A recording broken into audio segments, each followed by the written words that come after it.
هذا عفمات كدون كراسو قابيو WHO أو دنود أقابل سنة عفمات كا اللي بان كتر سنة أقل كسر أيها شيء إن حكومة دحاتن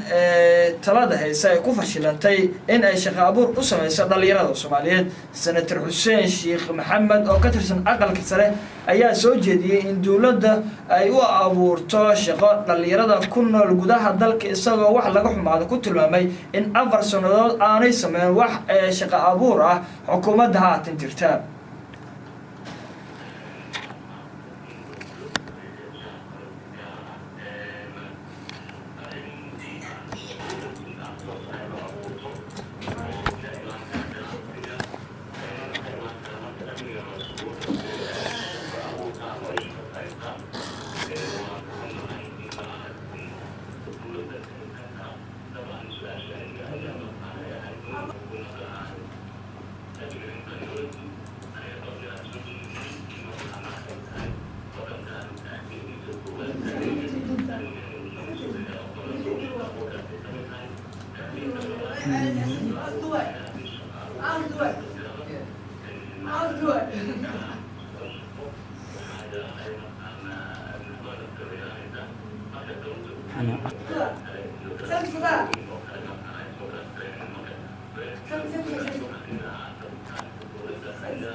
واتاي صاحبيال soo dhawaada mar kale dabcan gabagabada waxaanu soo gaareynaa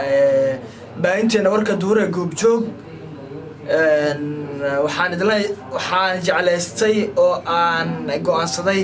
bal in aad habaahinteena muuqaal ahaan aad u aragteen maadaama dunida digital isku bedeshay in bal sidaan u shaqeyno habaahineedkeena juudiga aan ku bixino habtibinteena masraxiyadeena wax walba oo ku aadan qaabka shaqadeena maalinlaha aan idin la wadaagno marka soo dhawaada mid kamid ah shaqooyinkoona caadiga asxaabta qaarkood ayaa laga yaabaa in ay isleeyihiin halka ayuu ninkan wax ka akhrinayaa waxbuu akhrinayaa marka inta badan horta warbaahinta Soomaalida waxay ahayd wax akhritaanka in warqad ay ahaato laakiin sida hadda u jeedaan aan cameraman-ka ka codsanaya bal waxay u gudubtay adduunka waa digital computer ayaan ka akhrinayna idaacadaha qaarkood laptop laakiin xogta iyo macluumaadkooda inta ayay noogu qoran yihiin warkeena duure ee goobjoog marka computerka ayaynu ka akhrinayna marka sidaas ula socda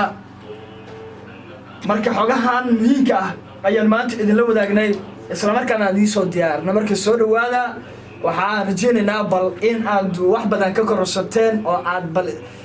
wax ka fahansateen conceptiga ku aadan habaahinteena oo aan jeclaysanay in aan idin wadaagno marka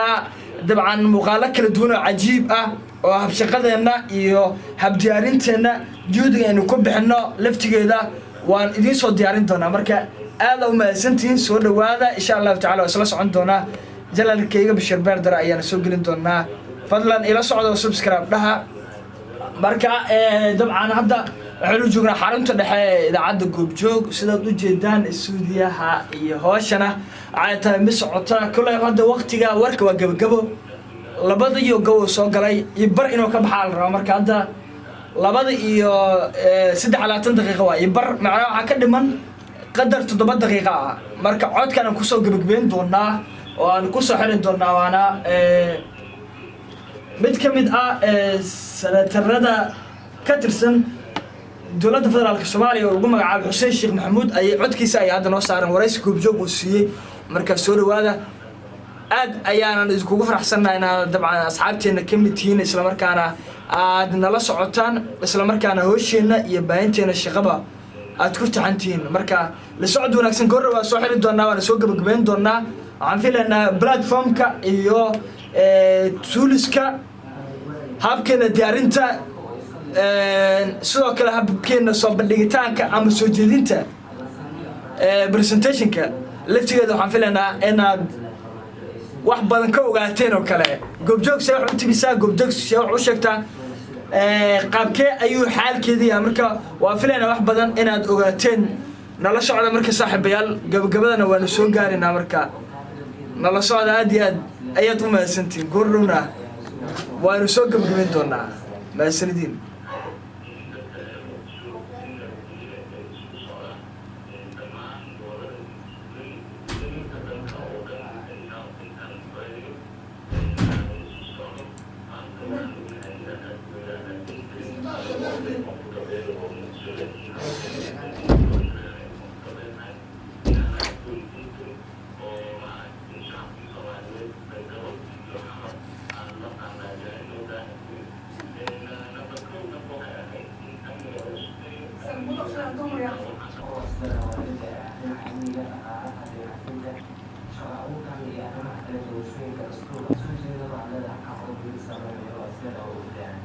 مش محرتين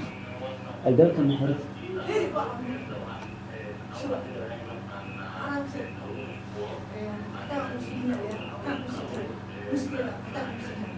موسى والله وسرعة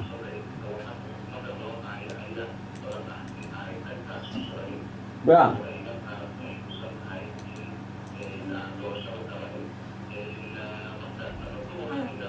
مكانتس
waa tahay codkaas ayaa gebi ahaan ugu dambeeyay warkii duhur oo aad kala socoteen idaacadda goobjoog FM ee magaalada muqdisho codkii ugu dambeeyay aad maqlaysayna waa senator xuseen sheekh maxamuud oo ka tirsan aqalka sare isla markaana dowladda Soomaaliya ku dhaleelayay in aan wax shaqo abuur u sameynin dhalinyarada Soomaaliyeed qodobo kale dhowr aan hodhinaa laakiin waqtiga ayaa inaga dhacay wixii ku soo kordhay qodobadan iyo sidoo kale qodobada marka saaxiibayaal gabagabada ayaynu soo gaarnay baahinta warkeena duhur qodobo dhowr aan ku soo qaadanay kuwa kale waqtiga naga dhacay waxaanu jeclaysanay muuqaalkaas quruxda badan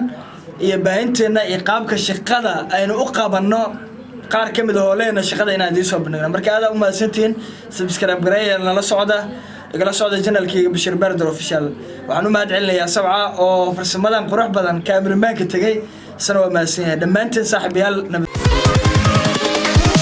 Here we go.